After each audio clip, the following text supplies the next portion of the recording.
We are here in Amsterdam, and I'm with Edyta, Polish-born, Yes. but very international artist. You want to take us quickly through your journey of where you've been, what you've done? I was born in Warsaw. I was dancing there, different dance styles. Cheerleading first. This kind of cheerleading as a kid. Yeah. Then I went to kind of like a jazz cabaret group. And they tell us, you know what? You can have Brazilian Samba classes for free because we have it in the school, so you can just come and join. I went there. I was like tiny, skinny girl, 13-year-old. Mm-hmm. And this Latino teacher, she looked at me. She's like, what are you doing here, girl? She was like, you're never going to dance that. Mm. And that's what kind of pushed me like, I'm going to show you. Oh no, negative reinforcement. Yes. No, I loved it. So I loved the challenge. It was commercial shows, but it was already Brazilian Samba, something a bit more towards salsa. And they were all going to the parties, to the reggaeton, salsa parties. That's how I kind of get into the ambience. I had one dance partner in Poland. And then I started dancing with Talal. Mm-hmm. Then I moved to Italy. I danced with Adolfo. I moved back to Poland because it was pandemic. You were dancing with Talal already before you started training with Adolfo. You danced with the Latin soul dancers? Yes, for 4 years. Yes. And now 3 years ago, I moved here to Amsterdam. Yes. And here we are. And what brought you to Amsterdam? Love. Love. It brings us many places. You're actually the second dance partner of Jose that I interviewed. I think Jose have to come for you next. I think so. The day I was on the show a few weeks ago, and now I'm talking to you. You dance, of course, with Euphoria Academy. You teach there. You don't perform with Jose. You've never performed with him, no? I did a 1 minute part of a choreography team show that we didn't work. That was the only time right now. To a certain extent, he's your boss right now. Yes, he Euphoria is. Academy. That's true. Dating your boss, also Yes, an HR yes, topic. yes. Well, I've heard people tell me, if you really want to work with somebody in the best way, you also have to be romantically involved. Because if you Ew. only work together, then there's not really Who told you that? relief valve. I've heard oh this. no. And some people say we have to strictly keep the two separated. Yes. I think you have a very clear opinion. I do. I would absolutely say I would stand on the second one. Although, of course, there are some exceptions. Yes, we do work with Jose in the same industry. And it's actually nice to some extent to share some topics. For example, if I'm missing a dance partner to do a choreography team, he can help me out. Mm-hmm. He needs a dance partner for something, I can help him out. But I would never take a decision to dance with him for a full-time job. In this particular case, it's because he has his own habits. I have my own habits. We have different work ethics. In this case, it's not a good thing to do, but I think in most of the cases for me it would be hard. I know some couples that have been together forever and been dancing together and they're great and I admire them a lot. I don't say it's impossible. But for my personality, it's not a good thing to do. Because for me, always the dance was my place to escape to. And I don't want to take private life into the room where I'm doing something that I love the most, which is dance. I don't like connecting these two things. And I think that's one of the reasons why I've been dancing with Tala for 12 years now, because we never had anything romantic. I think on the other side, it's often, especially this chemistry between two people, that makes people enjoy watching it as well. If you have two people and you see wow, the chemistry between them and the love, that's always something that's a little bit central in dance. You can fake it. Maybe some people are very good at faking it. I can fake it. With Talal, I also have a great chemistry when we're dancing. And I don't fake it. I really enjoy dancing with him and connecting with him as a person, but it doesn't mean it needs to take to something romantic. Mm-hmm. And also, with Jose, if I have a nice connection, it's great. We can go to a party, we can dance together at the party and enjoy dancing together. But we don't need to take it to be our job and our everyday life. What are the risks of getting romantically involved with your partner? That then you start arguing and you take problems from the dance world to home and opposite. And then if you break up, then you're going to struggle dancing together. For me, it's too much of a too big risk. You have experiences with it? Yes, but it was never my main job. Uh-huh. I was doing some shows with my boyfriends back in the times, but it was single thing here, single show here. Tal was always my main dance partner, and doing my own things. And on the side, if I wanted, like, if I ever feel like, I never say I would never do it. If ever comes a time where we feel with Jose, oh, let's do some project together, maybe we'll do it, but it has to be like a really feeling there. But I would try to avoid it. Good advice. No, but I would never move for love to the place that I don't like. It doesn't exist. I need to go to the place that I actually find really interesting for me. Yeah. I like being in the city actually, but still having a lot of parks like this ones. And then I saw like the salsa scene is very good because I came back to Poland and it felt nice for a moment. I could be with my people, with my students, but it felt like that's maximum I can get. After 1 year, I felt already I need to move somewhere. Also, just to get more of a challenge, you felt like maybe Amsterdam offered more as a challenge of a teacher? Yeah, I was of a teacher of a higher level of students as well. Because like in Poland, I was pushing a lot, and it's like pushing a carriage by yourself. There's no one strong on my side that I feel like, okay, I need to do something more. Yes. What do you mean by strong on your side? Different teachers. Yes. Different teachers that are strong, different dancers. In Poland, there's a lot of teachers, but no performers. There's no dancers, actually, like a dancer who perform, who like they want to practice. I need someone who does the same thing as me, just to feel a bit challenged, just to feel like someone else is struggling. Exactly. And do you think there's a difference between teachers that just teach salsa just to give a good experience to people and teachers even more, would maybe say artists that want to push people to go to the next level? Exactly. Do you think there's like a clear distinction? Is it like a spectrum or is there multiple dimensions? I think there are multiple dimensions because there's also people who are serious about salsa and they're maybe not necessarily artists or dancers, but they want to push people to be the best social dancers or other, like even look at Super Mario, let's say, right? He's international, but there's a lot of teachers like him that are very good in teaching, but they don't perform and they don't need to push people to perform, but still to be good and to treat salsa kind of serious, I would say. Everybody sort of get a different thing out of it as well. And that's perfectly fine. I also like teachers who just teach to have people good, to give people a nice experience, to make them socialize. That's also important part. But then the student's the one who goes to different teachers to get what they actually want. What is it that you want to give to your students? Wow, it's whole depends on what people want as well. Because I cannot push. If I have my choreography teams, I push them to be the best dancers they can be, but also to understand what is it all about. It's not only about being good at your craft, but treating salsa actually serious. Because that's all my life. That has been always my only work. I treat it very serious, and that's some other people coached me. I really also try to give it to people, understanding of what we're doing, why we're doing these things, why you should be serious about it, why you should come on time, practice a lot. That's something that I want to give to the people. Beside the fundamentals, understanding what they're doing, why they're doing this. And I think that's not that much of course, later, what you need to do, you need to feel good in what you're doing. But it's a process. It's not like you come to the class, just feel good, do whatever you want. No, you first need to understand what you're doing, to get the techniques. And then with that, that's the tools that you can use to have fun. That's the order for me, I would say. I think it's a really interesting topic, seriousness in salsa, because salsa is originally what we call a street dance, very strongly connected also to Latin American culture. Which is more relaxed. Which is more about feeling the rhythm, connecting with the roots of the music. And I think salsa has a lot of stigma around it as well, which for some people say is the point of salsa. But on the other hand, some of us dancers that have been working our entire life to further develop this craft, sometimes we feel less valued because if, for example, other dance styles like hip hop, jazz, contemporary, they don't perceive salsa maybe as a serious or academic dance. But should it be a goal for us to get that status? It's a difficult question. I think the answer for everything is a balance.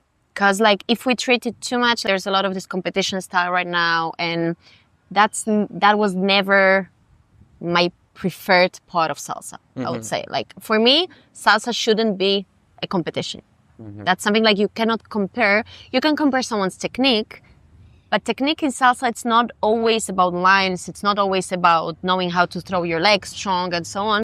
For me, the competition part of it it's a bit tricky. What I think is the most important is the balance, right? Salsa, I know a lot of people who treat it very serious and they're very precise with everything, but that's where I think it loses its essence, right? And there's another people who have the essence, but they're not serious about it in the way of being always on time, being punctual, treating it serious, treating the work serious. That's I would say like the most important word is the balance. I guess there's also a bit of separation, seriousness about your method and your approach, and a seriousness in how precise and technical it has to be. Exactly. It's a difference between dancing very stiff and technical, because that's not what salsa is. You still need to have the room of letting it go. And this is why I think it's something that attracted me to salsa, because my culture and my character, it's totally opposite. I'm a very stiff person. I'm very I like the rules. I like the fundamental,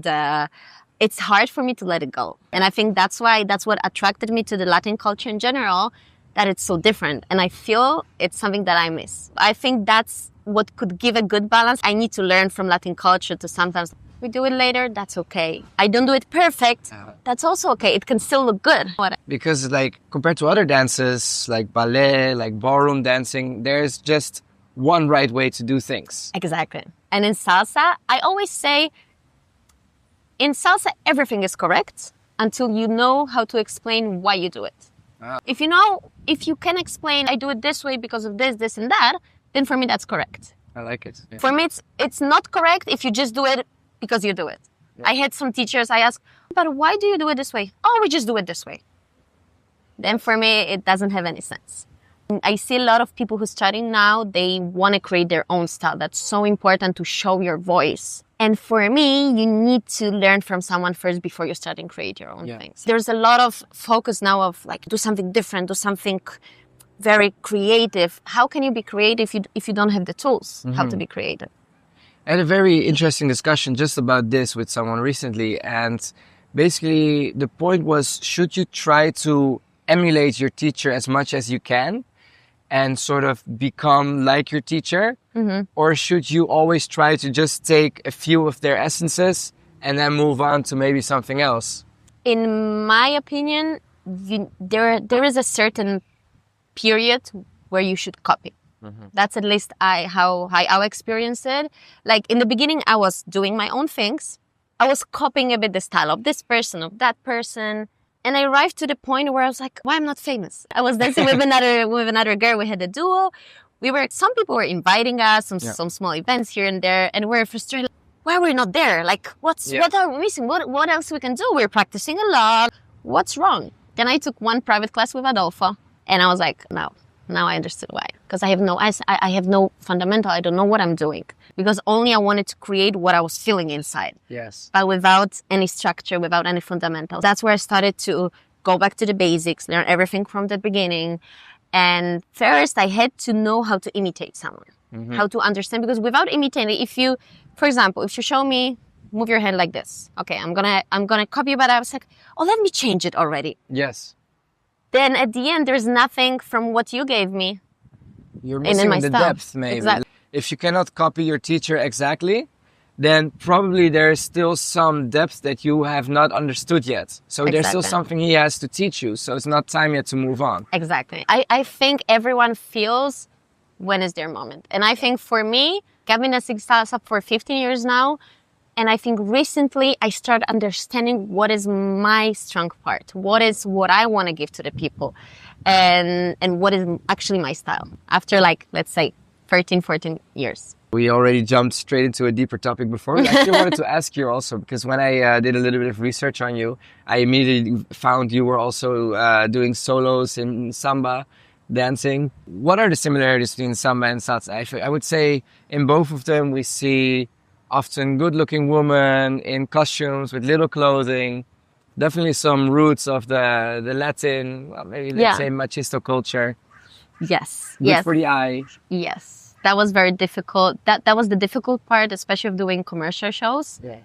That there were a lot of drunk people. They would always say look at only this rather than on a dance, of course. Yeah. That was actually a nice transition for me to start performing at salsa events and the salsa festivals, where actually people didn't look that much about like how do we look like. Of course, they see the beautiful feathers, costumes, great, but they actually looked at how we were dancing.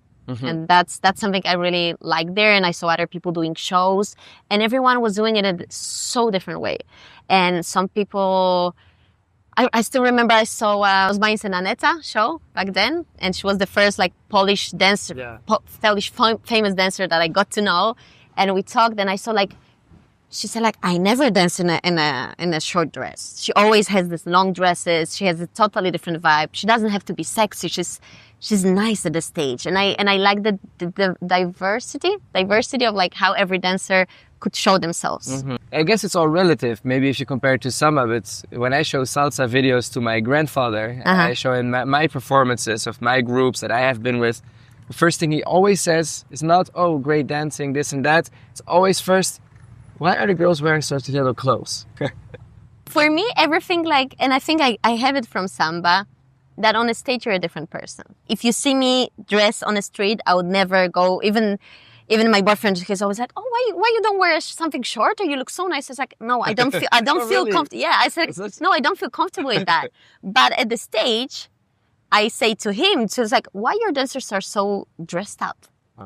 It's very interesting. Like, but I feel I transform in another person, and there are different rules about the stage and about the life. Like, for example, for me, if I wear fishnets, I already feel like I'm dressed because I'm at the show. I'm like, and from far away, I like to see a nice line. So I don't like exaggerating. Now I see a lot of people. I see too many parts of body on the stage. But I'm also not very conservative if it comes to it, because I like to see that the leg is long. So, for example, I always have it a bit more cut somewhere. Like, I like to keep, again, the balance between, like, showing a bit, but, like, not too much. Where's the balance, right? Because to a certain extent, we should not deny that dance will always be about seduction, about masculinity, femininity, and also showing those aspects.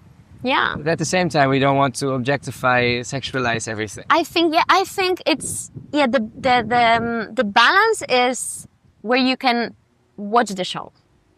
There are some shows that I cannot watch the dance because I see too much. Yeah. It's distracting you from what is important in the show. I think the costume is a very important aspect, and it has to be a part of the show. Sometimes I see people, and that's also coming back to treating salsa seriously, people coming in a t-shirt and in the jeans or whatever. Like, if that fits to the show, perfect. But if you dance typical salsa energetic show and you dance barefoot, I'm like, why do you dance barefoot? I do dance barefoot a lot. I perform barefoot a lot, but because it fits to the music. It fits to the idea of the show. I think like all of these aspects create like one good performance. Yeah. And if you're too naked, I'm like, why? Is it needed? Is it because you don't dance enough that you want to distract someone's attention? At least that's how I see it. Yeah. Because I was actually also going to ask you this, because we jumped a bit back and forth.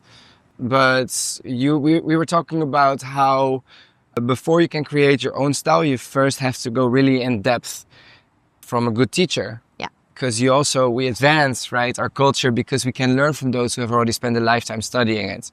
Your basis came from working with Adolfo. Yes, I feel like working with Adolfo gave me like a very strong base. And I think like thanks to this, I'm where I am right now.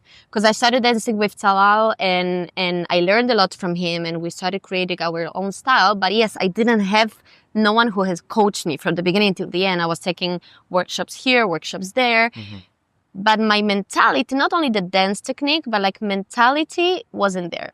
Like, I know I wouldn't have arrived where I am right now without what Adolfo taught me about the mentality of a dancer. Yeah. You want to give us like a little behind the scenes on that, maybe 1 or 2 points? Yeah, I mean, I remember how impatient I was when I got there, because I was always very lucky. I was getting to the right places in the right time.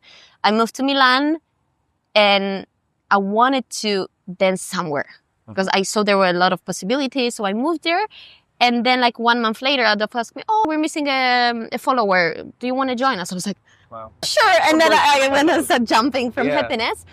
And then I joined, and I wasn't so good. Like I was already professional dancer, but I couldn't perform straight away. So he thought I would perform in like 2 months later, and I wasn't ready. And he chose another girl. He had to call another girl. That was Julia, actually the one that does Fabrizio now. And she learned it fast. Yeah. And she was dancing in my spot, and I went to watch the show. I felt horrible. And I remember coming back home and saying to my boyfriend back then, it's like, I was so mad. It's like, oh, why Adolfo keeps me in this group? I was mad at Adolfo that he didn't put me. And only then I said, like, of course he didn't put me because he saw I wasn't ready. Yeah. I kind of like, it took me time to understand, like, to trust him, to trust my teacher. He sees when I'm ready. Yeah. And I really had to work my ass off to be ready. It wasn't just to do what I'm asked for, like to do much more. And in the beginning, I didn't understand that. I didn't come to many classes just to save my energy. But watching at me today, I was like, I was such a stupid girl. and it's very important that there was someone to teach me, to show me the right way to get where I want to get. Yeah. And like practicing. So as I said, like before I thought I was practicing enough. I was like, oh, that's enough. And then when I started dancing and training in Adolfo team, I was like, that's hard working. What I did before was like literally nothing. And yeah, and the thing is, he also showed me, he didn't push you to do anything. He gave you possibility to get there. If you're able to, if you're willing to work hard. He wouldn't tell you, okay, you need to come Monday, Tuesday. No, he's like, be ready. When I'm going to ask you, you need to be ready. Yeah. And then you're like every day practicing. Like, I think all of these things, like he didn't teach you, he never told you what he wants from you, but he would show you with his actions. And he would never rest a second. That will push you to go much over your limits because he's doing it. It's much different, and that also changed the way that I was leading my teams. And I saw how different it is and how it works very well right now. If you ask any of my dancers, I never scream at them. I never tell them they suck. I never tell them they have to do something. I always give them possibility. I say, like, girls, if you're going to work hard, I'm going to give you a lot of my time. I can take you there if you're going to give me something from you. Yeah. And that's what I learned from him. Like, if you're there, like, sweating your ass off every day, like, really wanting it to work, he will give you your time, his time, and correct you. And I remember, like, this little moments when he actually gave only me his attention. It's like, okay, correct this, correct that. Okay, do it this. It gave me, like, a few years of study. It made me jump. Yeah. Yes, it's a great lesson on working with people also in general, exactly. I think. Exactly. I, like, honestly, like, for me, it's hard right now to cooperate with other people or to, like, I miss dancing in a group. Yeah. But he set such a high standards for me as about professionalism, about the technique, about the details. And it's very hard for me to find something like this again. Yeah. I'm thankful, grateful, and mad at the same time because it's super hard now. It is hard, especially if we talk about groups. Yeah. Right now in Europe, how many groups do we have that are traveling around and that are exemplary for people to be inspired by? Not many. Also, because after pandemic, organizers don't have money to pay for the teams. So maybe only Tropical Gem are the ones that are traveling, but it's because they've been there forever and they still keep on pushing. And Fernando's also has a similar mentality. Yeah. Tropical Gem, maybe Ansima. Yeah. Now, recently. But if you think like teams with 3 couples or more that consistently travel, it just doesn't happen anymore. Yeah. Which is a shame because to me, that has always been the most inspiring and amazing thing to look at. Yeah. The teams, and also being in a team has always been one of my favorite things about dancing. It is. I liked it too, yeah. At times, it's not very rewarding because you invest a lot of time. Financially, there's nothing for you there. Yeah. You spend a lot of time working on formations and these kind of things that are actually not that interesting for you in your development. But still, there's something about being on the stage with a team and doing that together. Must have been amazing to dance with at the soul dancers here in Europe when they were still here. That was very difficult. It's not like people see from the outside, like, oh, you're the stars, you've been treating well. It's like, no, we had to work double for everything. And yes, the reward, if it comes to money, it wasn't there. But now I understand why. It's also like a lot of people talk about, like, you know, the leaders treat bad their dancers, they don't pay them good. And today, again, with another mindset, I fully understand that. Yeah. Because it gave me so much, like, thanks to being there, it's my investment to be in that team. I still got paid something to pay my bills. Like, I could still live from it. Yeah. But the possibility, the exposure that I had, the training that I had, it's something that I keep with me all my life. Yeah. There is no money that are better than that. I think the discussion on what we're willing to do in exchange for exposure, in exchange for training as an investment in our career versus the financial reward that we get for it is always an interesting one. Especially nowadays with, after COVID, less big events, less money from organizers, but ever more dancers and artists that want to show their work. And we get into many situations where people are comparing themselves to the top and they're saying, okay, these people are getting paid this much. And while 80% of the dancers, they have to offer their work for free to even make it to a stage, which to a certain extent might be justified. I mean, the organizer doesn't have the obligation to pay everyone, especially if the budget is not there, but also if they know that they are giving these artists also a chance to show their work and advertise themselves. At what point does an artist have to draw a line and say, I'm not going to do anything for free? Like, is there a level of skill, or is it a matter of marginal return on their exposure? I don't think it's a matter of skill, because we very often see now a lot of very talented dancers who want, and I totally understand that they want to get paid for their work because their craft is very good. But it doesn't mean they put a value into a scene and they have an experience. So, for example, you can be a great talented dancer doing a nice show, but you don't know how to teach, you don't know how to work with people. And that's something you cannot skip. Yeah. For me, you need to be patient. You need to be patient. You cannot want, like, I'm starting yesterday only because I'm very talented and I'm better than these guys who earn their money. Yes, but they've been there for like 20 years. Yeah. And they know the ambience, they know how to work, they know how to teach people, and they bring a much bigger value than you doing your good show. That's how I see it. Like, you need to be patient with gaining experience before you ask for a high budget. And I think, like, it comes slowly. Like, first you pay to be at the events, right? You want to show yourself, okay, you're doing a good job. People will come back to you. It's like, hey, do you want to come? But what can you offer? It's like, oh, maybe I could pay your trip. Perfect. Let me go. And it goes higher. Then later people start inviting you, paying you so small amount. And that's how you get to the top. But it takes years. It takes years. And for me, you cannot skip that. It's not an easy job. As you said, like, there's not many places. There's a lot of people who want to be there, but you just need to be patient. Yeah. So I think indeed it's not the most important who is the best dancer for who should be in all the events. Exactly. It's really, what do you have to offer to the people? Exactly. You can be the best dancer, but if you're not doing anything that people look at and think, oh, I want to get something from you, in the end, yes, people are there to enjoy good shows. People are there to appreciate the art. Yeah. But mostly people go to events to learn and have a good time.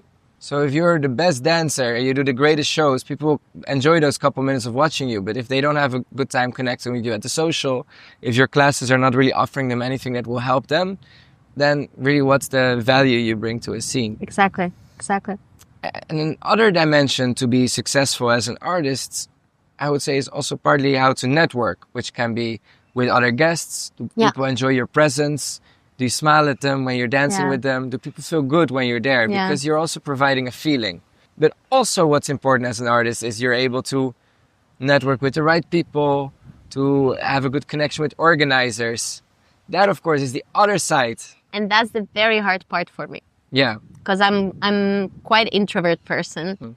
And also I need to be in a good ambience to feel comfortable with people. Like, I don't feel comfortable with people straight away. I'm not a very open person. Yeah.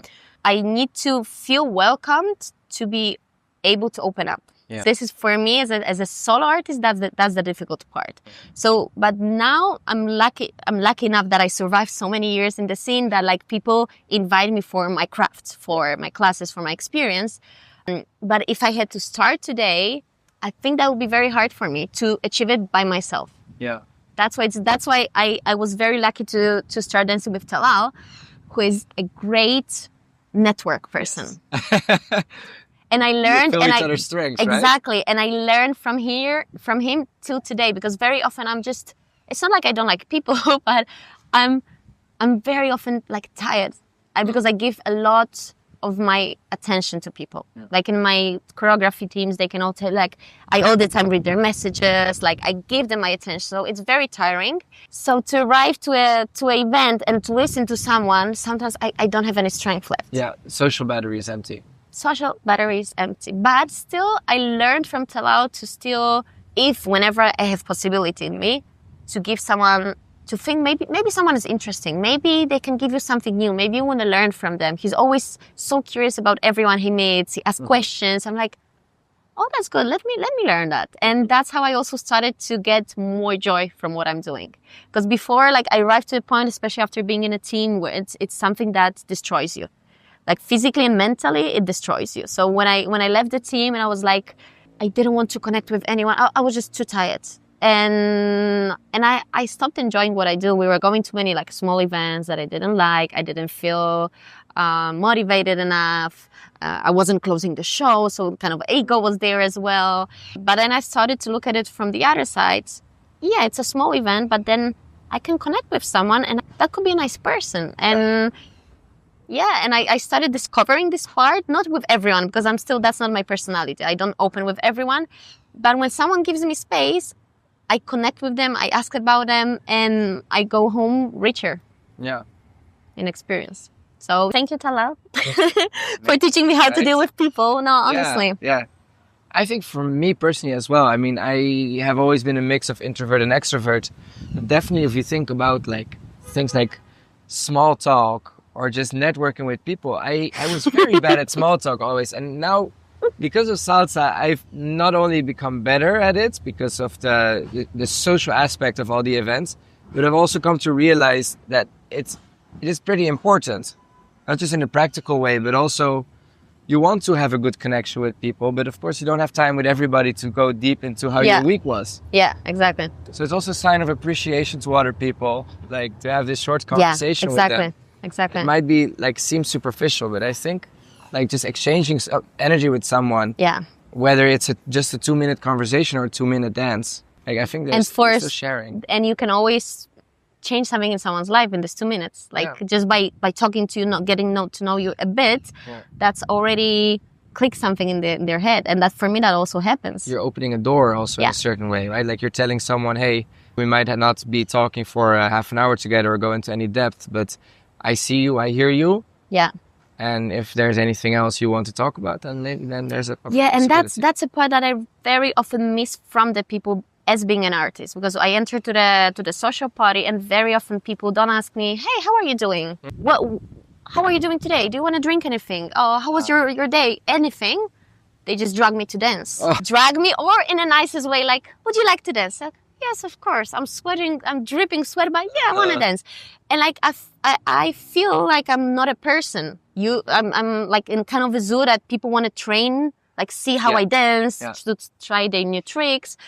But very little, like very not often, I can be treated as a person as well. And there are certain countries, like for example, that's why I love going to Romania, or there are some places where people like the party, not a dance practice, but a party. And then I enter and I feel nice. I can connect with people, have a little talk. Maybe someone doesn't have to necessarily dance with me straight away, but we can talk for a few minutes. We can have a drink, listen to the nice music. And then when we connect, oh, would you like to dance? Yeah, sure. And that already for me feels so much different. Yeah. And do you think this experience is different for a woman and for a man? I think it comes the same to the man and woman. I see like how my dance partner is in the same way. Like girls just want to have a video with him. Yeah. They want to have a memory of dancing with him. The only thing that is a bit harder for us is that I cannot decide that much about the dance. If Talal has to dance with someone that is very like crazy, he just keeps it cool. Exactly.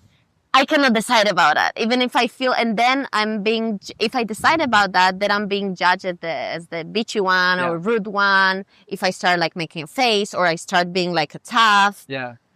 That's a hard part. But then with the time, like at this age, I already feel I don't care. Like I won't be smiling and pretending I super enjoy our dance if I don't. Yeah. You think for female artists going into maybe more experience or higher ages, this aspect will draw them more away from socials? I feel it's happening to me. Yeah. Because I don't know how to behave in like I don't have much of a decision about the dance, and so very often I prefer not to dance, to hide somewhere in order not to have to take decision if I want to fake it until the end and smile and pretend everything is fine, but then go to my room and be like exhausted from like pretending, or to be called a bitch because I'm not a nice person to dance with. Yeah. But doesn't matter if the guy's killing me with his moves, you know. So that's what I feel it's kind of happening to me. I think it's a very broad thing in patriarchal systems that women from young age learn to behave in a way to please the male perspective, whereas the other way around, men never feel that pressure. I mean, maybe not never, but not much less. Yeah. And that translates directly also into the dance, which makes it then more difficult for a woman to keep tolerating that into deep in. Like maybe in the beginning, as an artist, you're trying to do please the best everyone. for your career and absolutely make everyone happy. Yeah. Is this a cultural thing that we cannot isolate or that we cannot eliminate from dance, like in isolation? Or is there a way we can better educate people to respect more boundaries?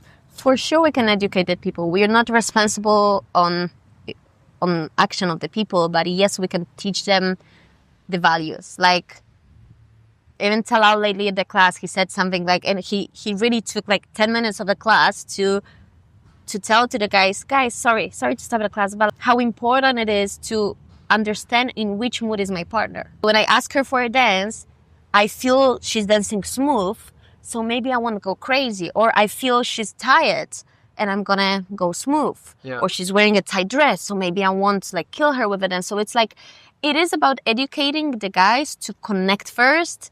And connect means also giving a space and adjusting. Even if you're a leader, you can adjust your energy to your partner. And it's not like telling your partner, okay, that's the accent. That's how you need to make it. That's how I've been taught as well. Yeah. Follow first. Yeah. And that's true. Like, I need to know how to follow. I cannot just go crazy on my own. But yes, I could have influence on how the dance is going to be, but only if the leader is aware he wants to listen. Yeah. That's something I think we could change in the scene if we all talk about it more at the classes. It's a divide between the right culture, but also it's of course a skill issue because it is difficult for leaders, especially in the first couple of years, to connect with the music, understand their partner, keep the count, to remember the moves that they want to do, and at the same time also try to get the feedback from their follow that they're dancing with. I know, but I still think everything starts from how you teach it from the very beginning, and that's again. I'm gonna sound like a Adolfo's fan club, but yes, I really appreciate the way like he teaches from the beginners, and from the beginning you teach people to lead with their body, to have connection before they learn 1, 2, 3, 5, 6, 7. Yeah, and I think already it starts from the very first class.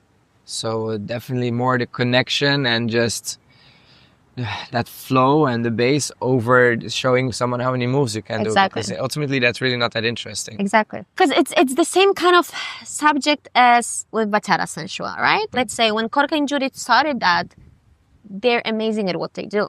And they're very fluid and it makes sense and it connects with the music and they teach right principles. But then the people who started, like it started to enter in a fashion and people started to copy without understanding well what's happening, without having this principle, just copying on what's on the top, right? And that's why I stopped dancing bachata. Now the same comes to the salsa. I see a lot of like crazy moves and they're nice and it's in fashion right now. Right? Even me, I was always saying like I love dancing with Panagiotis and he was doing all of these crazy things, but he's a good leader. Yeah. And then I have like 20 panagnotices who like love his style. They learn it, but without deepening into what is actually important. And then I hate dancing with them. Yeah. Again, I start saying like, shit, like Panagnotis is a great dancer, but why he started this horrible fashion? That I love how he dances, but I hate how people do it. Yeah. The same comes with Bachata Sensual. You know, like I love how Cork and Judy do it, but I hate what people done with that. Yeah. Hey, that's a super interesting topic. And of course, we love you, Panagiotis. How can we find this balance? Because people, when they go to events, they want to say flashy stuff. They want to learn from the people that are so inspiring, that are doing all these crazy things. Yeah. They want to get a taste of it, right? Yeah.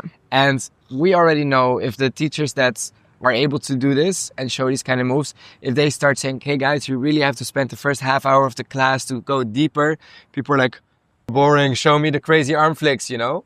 Is that just an inherent problem we have at events? Is that something we can change, or is that just something we have to accept?